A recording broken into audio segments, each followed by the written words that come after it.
Don't let anyone lie to you. Hoverboards do exist. October 21st, 2015. We are officially in Back to the Future Part 2. Or at least it is according to the time when they went into the future. Not exactly the way we were expecting it. But regardless of that, the first issue of Back to the Future just came out from IDW. The comic book consists of two different stories, both of which were written by Bob Gale, who wrote the original Back to the Future. The comic series itself is going to consist of different tales that take place either within the trilogy or before the trilogy. It doesn't seem as though they're going to be taking place after the trilogy like the cartoon series did. The first story takes place near the end of Back to the Future Part 3. Doc is working on the time machine to go back to 1985, but he hasn't got to that point yet. We get a bit of a history lesson where Doc is starting to tell his sons some of his back history. Hardcore Back to the Future fans already know that Doc's mansion burned down. We know this because of the newspaper clippings that we see in the very first movie. It's mentioned here, it's not explained how it exactly happens, but we do know that it had to do something with Doc doing some sort of experiment. But the main focus of the story is how he met Marty McFly. The character of Needles is also introduced in this issue. He showed up in parts 2 and 3 of the movies. Didn't realize he was a bully. I always thought he was an antagonist in some ways to Marty, but I didn't realize before that, though, he was an actual bully. But he is directly responsible for Marty meeting Dr. Emmett Brown. Needles is in a band called the Tabascos, and they blew one of their tubes, so they go to Marty to try to take his. But also, in essence, breaking Marty's. He tells Marty if he doesn't come up with one, he's gonna beat him up later in the afternoon. To which Marty goes to try to buy one and finds out that they've all been purchased by someone else. Turns out it was Doc that bought him. He attempts to break into Doc's house, but he finds out that there's a series of clues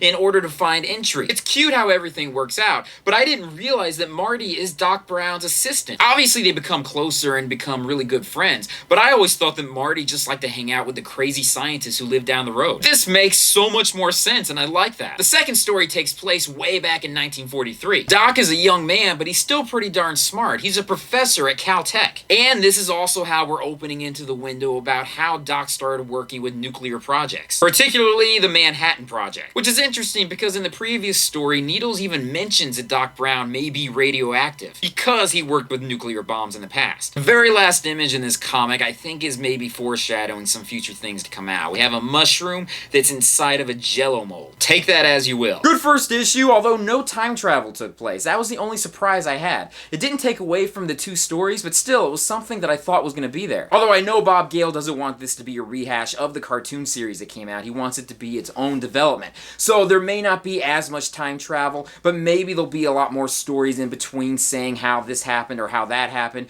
We may even get some stories later on down the line going back into Biff's timeline. That would be pretty cool. The artwork in both stories was decent, although I leaned a lot more towards Dan's shooting style. He put a lot more detail in all the characters and the background. So I like this first issue. I may be biased being that I'm a huge Back to the Future fan. I've seen all of the movies multiple times. I've seen all the behind the scenes stuff. I've seen all of the deleted scenes. I've seen all of the outtakes. I've seen all of the cartoon series. I mean, now that they have a comic book, I'm really stoked about that. I got the Marty McFly costume specifically for Halloween, but I figured this would be the year to wear it just because it is Back to the Future year. If you're interested in buying this comic book, you may want to go out and get it quick. My comic store sold out very fast, but it's done by IDW, so you can always buy a digital copy online. Although I know that's not really the same, I do like to buy physical copies for comic books that I really care a lot about, and this is definitely one of those. Although digital will do for now. But anyways, that's it for now. Thank you guys for joining me in this comic book review. I will join you guys with another one very soon. Peace, love, namaste, and I'll see you guys later. Peace.